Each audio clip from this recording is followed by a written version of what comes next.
ఇది కాంగ్రెస్ పార్టీ పరిపాలన విధానంలో వ్యవసాయం, రైతులు వీటి విషయంలో కాంగ్రెస్ పార్టీకి అపారమైన అనుభవం ఉంది. అందుకే ప్రభుత్వం ఏర్పాటైన మరుక్షణం నుంచి రైతుల సంక్షేమం గురించి అన్ని నిర్ణయాలు కూడా చకచకా జరిగినాయి. ఇది మేము చాలా సీరియస్ గా టీఆర్ఎస్ పార్టీ మొన్నటి వరకు అధికారంలో ఉన్న పెద్ద నాయకులంతా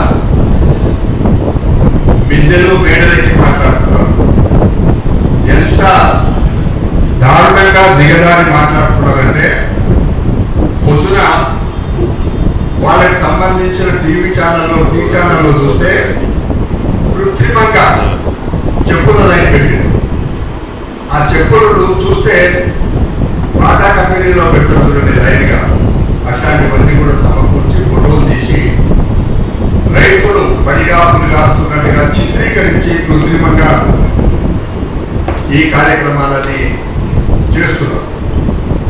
ఇది రైతులను ఒక విధంగా ఆందోళన గురి చేయడానికి వాళ్ళు చేస్తున్న పనులు. పాపం అమాయకులు రైతులు నిజంగానే దొరకవేమో అనే ఆలోచన వాళ్ళకు ఉంటుంది.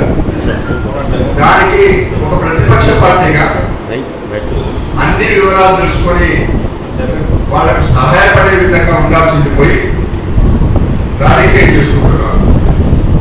నేను ఒక జాతీయ పార్టీగా ఆ పార్టీని నడుపుతున్నా. ప్రతిపక్షంలో ఉన్న మీరు కూడా 9.5 సంవత్సరాల అధికారంలో ఉంటారు.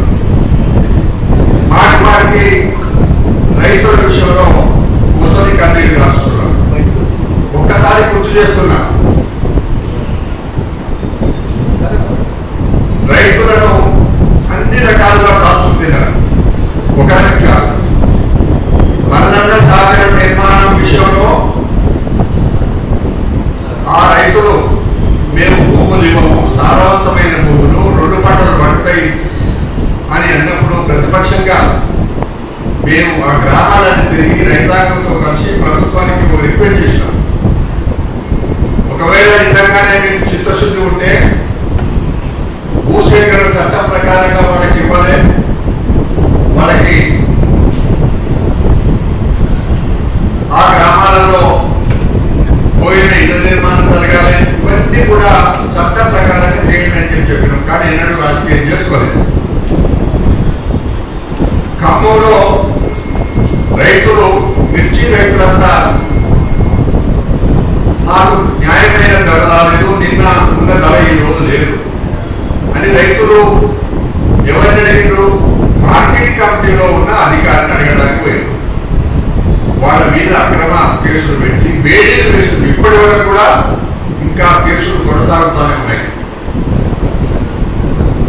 మారమాసికి భూముల సేకరణ విషయంలో 6.5 సంవత్సరాల పాటు రైతులను ఇబ్బంది పెట్టి భయపెట్టించి భూములు లాక్కొని కేసులు పెట్టి కోటి 30 లక్షల రూపాయలకు ఒక ఎకరం చొప్పున కంపెనీలకు అమ్ముకోవడానికి నిర్ణయం చేసింది.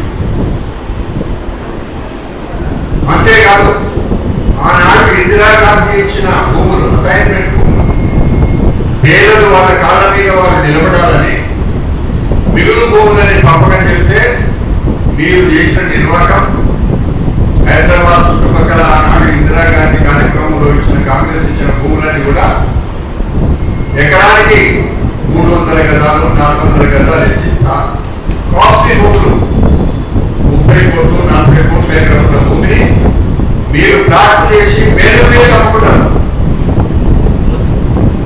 అంతేకాదు స్వయాన మాజీ ముఖ్యమంత్రి గారి నియోజకవర్గంలో 1500 ఎకరాల భూమి ఆనాడు కాంగ్రెస్ పార్టీ ఇచ్చిన భూములన్నీ కూడా అద్రయంగా రాసుకొని ఎవరికి ఇచ్చిందంటే ఆ రాజకీయ పార్టీ కొంత మంత్రులు కూడా సివిల్ సప్లైస్ మినిస్టర్ గారు కూడా ఆ భూములు ఇచ్చారు. అంటే మీరు 9.5 సంవత్సరాల